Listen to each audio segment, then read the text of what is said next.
What's going on, ladies and gentlemen? I know it's been a while since I've made a podcast, but I just got back to Babylon about Saturday evening. I was in Kenya for about 2 weeks.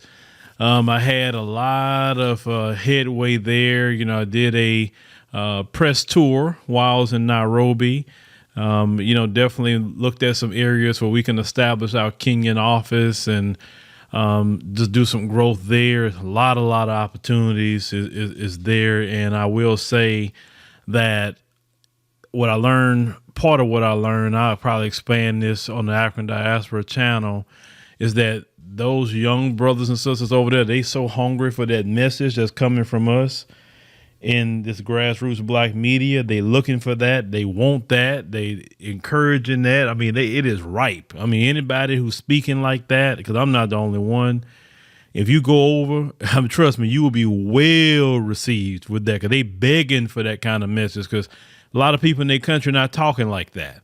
So, I mean, it's just ripe for that. So that's one thing I learned, I enjoyed. There's so many stories that was, happening while I was over there. But, I understand for that. Not only I was doing what I had to do, but also deprocessing at the same time.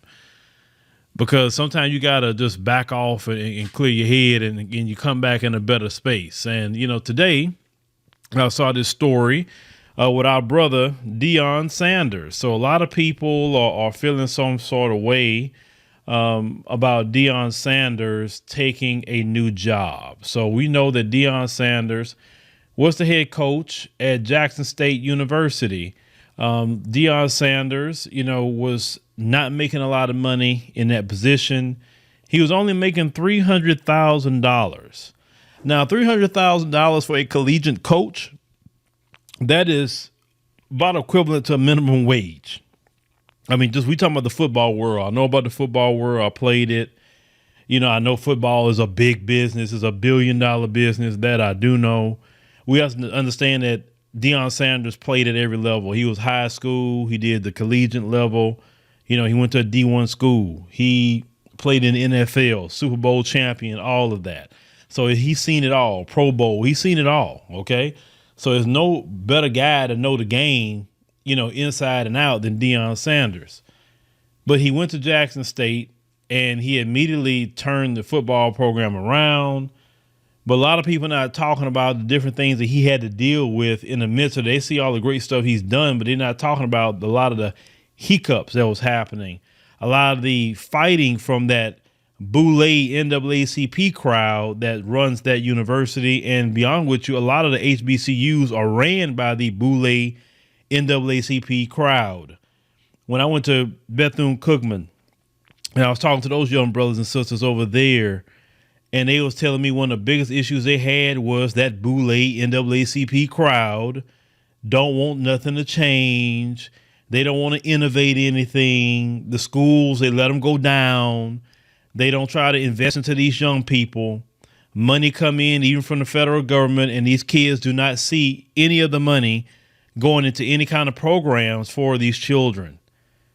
These, particular HBCUs, a lot of them, if you notice, you would think that they would be reaching out to platforms like myself and many other, brothers and sisters in the grassroots would be reaching out and say, hey, advertise our university so you can get, your audience to maybe go to the HBCUs. No, because they are Boule, NAACP crowd, pro-Democrat, want to make sure you stay underneath white mommy and daddy. That particular crowd runs the HBCUs. At the same time, some of the same problems at HBCUs is what some brothers and sisters talk about in the African continent, where they talk about, oh, well, you got these corrupt leaders and they stealing money. And it's the same thing with the HBCUs. The exact same thing that they talk about. You see that. How many scandals have come out of HBCUs where these presidents and all these different people have stole money? You had people, students complaining at Howard University about pest problems. You had children right here in Houston, TSU, talking about how the roofs are leaking and all that. And if you go look at this record, that American Rescue Plan, the stuff that Biden and them put out, they gave a lot of money to HBCUs. They did. It's out there. You can go find out what every university receives. And yet these things have not been transferred to seeing different things for the students. So this has been an HBCU problem, and this is, I mean, because we got to keep it 100. Even though I support, hey, we need to go to our own schools, but the problem is we have a corrupt leadership, a boule NAACP leadership, made up of these people who aren't Gen X, who aren't millennial, and who aren't Gen Z. It's that older crowd running these universities to the ground. And believe that. And one thing I'm sick and tired of, and this is why I do not allow, and when I was in Kenya, I said this: I'm going to gatekeep much harder than I've ever gatekeeped in my life when it comes to my platform, when it comes to people coming on here, even presenting things a certain way, even in my life, gatekeeping. I'm probably going to do a whole gatekeeping series on this podcast of why we need to gatekeep much harder about what we got going on. But that attitude that I don't have to give black people the best, that attitude that you should be happy with minimum. Oh, well, we should be just okay with this because of this, so the sweet by and by. Oh, no, I don't operate like that. I refuse to operate like that. I don't want to put on any kind of show for black people and just say, oh, because it's black people, I don't have to perform the best. This is why our best and brightest go to PWIs, because they take the time to invest money into that, into the university, into the living spaces, etc. It is a leadership problem. Now let's get to Deion Sanders. Deion Sanders had a low paying contract for college football. Very, very low. Most coaches are paid in the millions. He wasn't paid $300,000. Really? That's something you pay a high school coach. He's getting paid high school coach salary. But Deion took it anyway. Deion not only turned the football program around with pushback from the Boule members at that university, Deion had to deal with so many different things on top of that. Deion, when he got into the university, when he first got in, he had to deal with the crime at the university. He had his locker room and office robbed during the game. His first career victory at JSU, they robbed his office, robbed the locker room. Okay. Another incident, his son, Shiloh Sanders, right? They broke into his truck, cut out the window at Jackson State facility. Was not too long ago that just happened. Then you go to another incident that was just posted as of the 3rd of December. A Jackson State University student was found dead on campus. Pookie and Ray Ray just acting a fool at the school.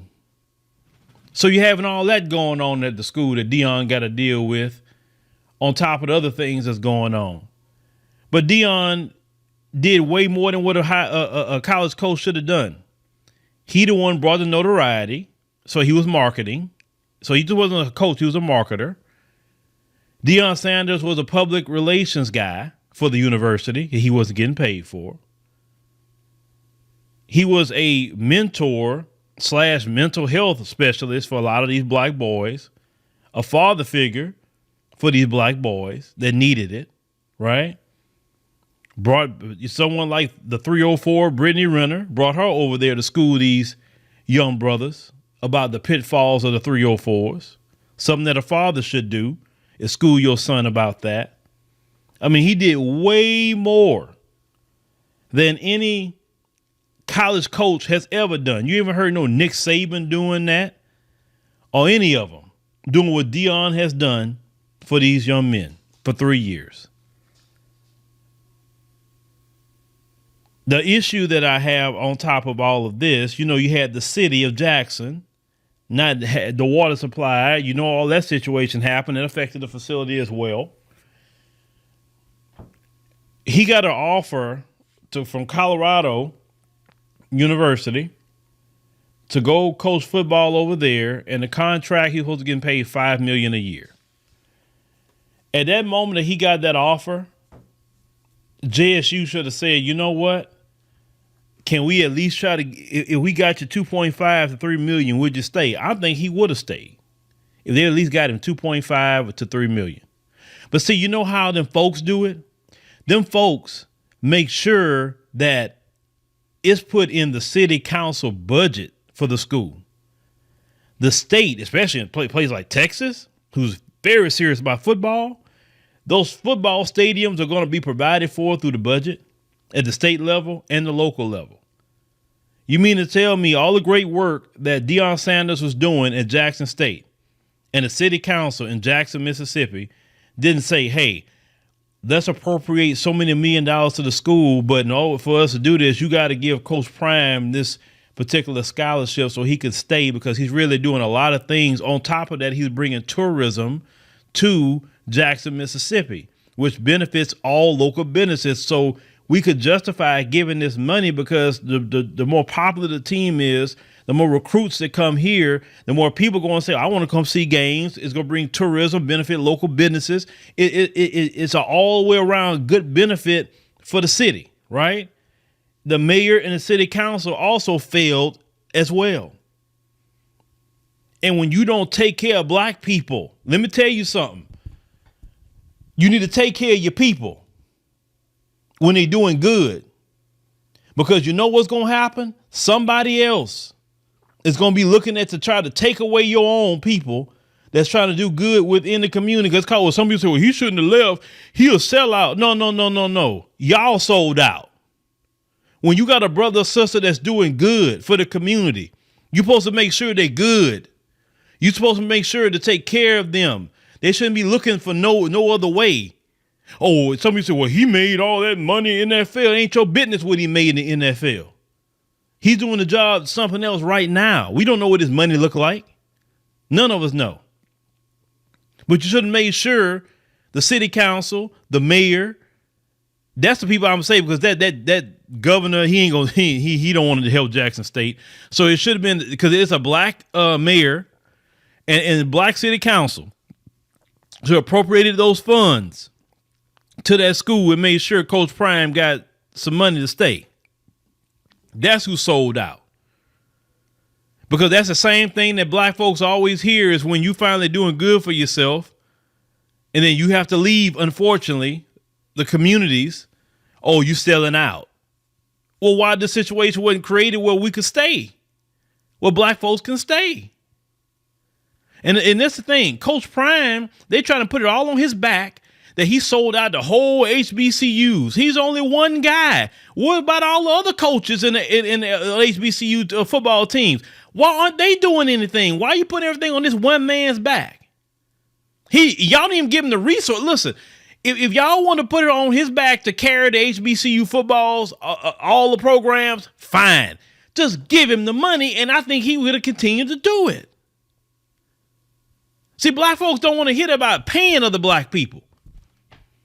But we ain't got no problem when the white man demands certain money for us to pay or whatever. We don't say nothing. Black people deserve to get paid for what they do, male or female. And if you mad about him not doing something, or he should have did this, that, and the third, why don't you go step in that place then? Why don't you go volunteer your time then? And let's see how long that's going to last. Because that man was even giving his salary back to the university. How much more do y'all want this man to give? How much more?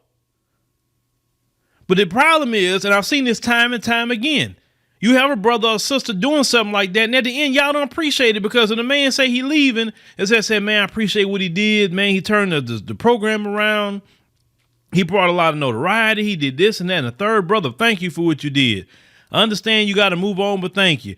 No, there's videos of people insulting the brother. I'm talking about for JSU fans. Like, really? This is why nobody want to do nothing for y'all. At least appreciate what the brother done. That way another coach can come behind him and pick up where he left off. Have you ever thought about that? So quick to attack a brother. 1 minute you're happy with him, the next minute you want to attack him. Like I say, our sister too. You're always trying to call somebody a freaking sellout. There's certain people you should call a sellout, but I don't view this as selling out. He's moving on to what he think he needs to move on to. The university sold out. The city sold out by not giving that man some more money so he could stay there. That's selling out. But we never want to pick up that responsibility about taking care of our own. We should be taking care of our own. There's enough money in the black community to pay that man that same contract that Colorado offered him. Matter of fact, do you know that the guy from Colorado say, well, right now, we don't even have all the money to pay the contract, but we know we'll get it. We got alumni. We'll get it. We ain't worried about it. See, he didn't even have the money up front, but he say he know he going to get it. There's a lot of money in the black community that school should have been able to get money from. At the city level, for sure, should be alumni giving money.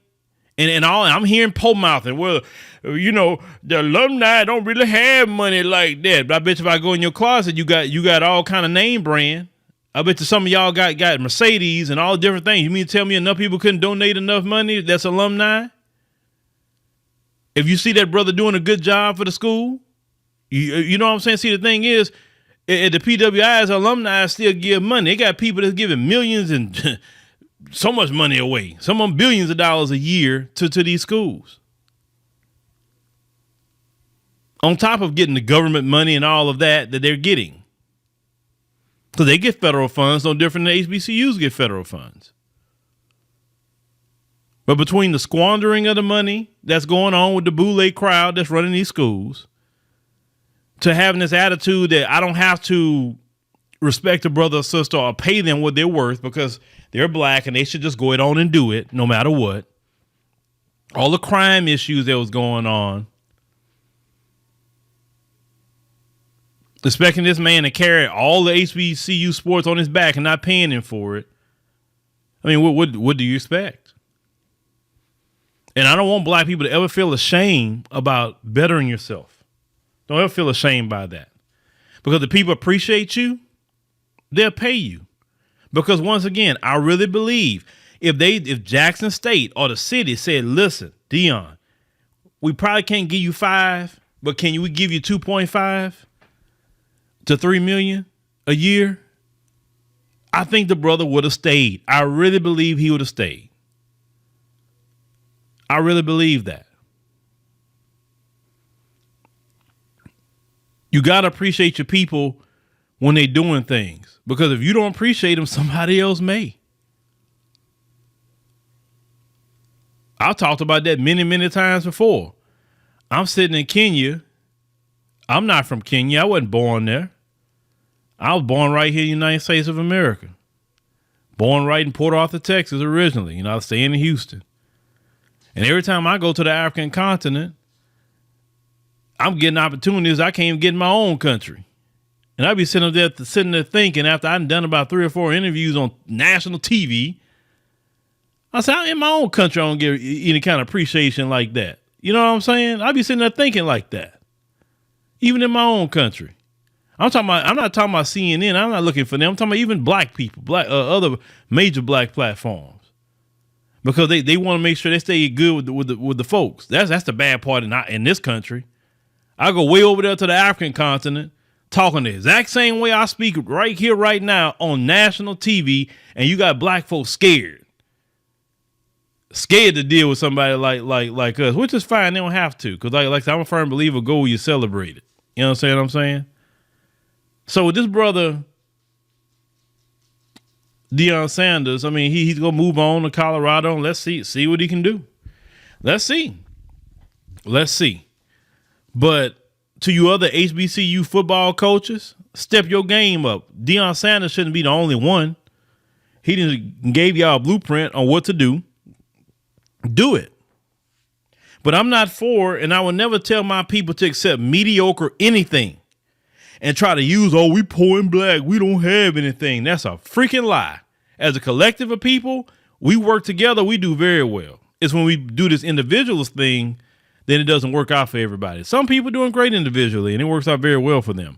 But if you want to talk about the collective, we need to work together as a collective of people. But don't let nobody pull mouth of you, because they don't pull mouth the white man, the Asian man, the Arab man, or anybody else. They don't pull mouth. They have no problem paying the prices that any other group tell them they got to pay to get into anything. no matter how high it is. But when it comes to other black people, oh man, that's too high. Can you give me a discount? I mean, come on, man. Hook a brother up, hook a sister up. Come on now. You know we struggling out here. As always, we struggling out here. But you never tell a white man we struggling out here. And this is why we be losing our best and brightest a lot of times. With this hook a brother, hook a sister up culture. Instead of keeping our best and brightest within our community, in our own institutions. It's the same thing even the African continent when I was there. Same thing. They best and brightest want to leave because they're not being taken care of in their own home country, so they want to go to the West. Take care of your people, folks. This is an issue globally with black folks. I told y'all, and no matter how much I go to Africa and I see the exact same problems in the African continent that I see in black America, that I see in the Caribbean and everywhere else. Black folks are the same everywhere. Trust me on that. The exact problems they got, we got. Selling out, the boule crowd. We call it boule. They may call it, the elites. They may call it, it's the same thing. The exact same thing. So, I'll just say this is the lesson learned of take care of your people. That's all. When they especially doing good in the community, take care of them.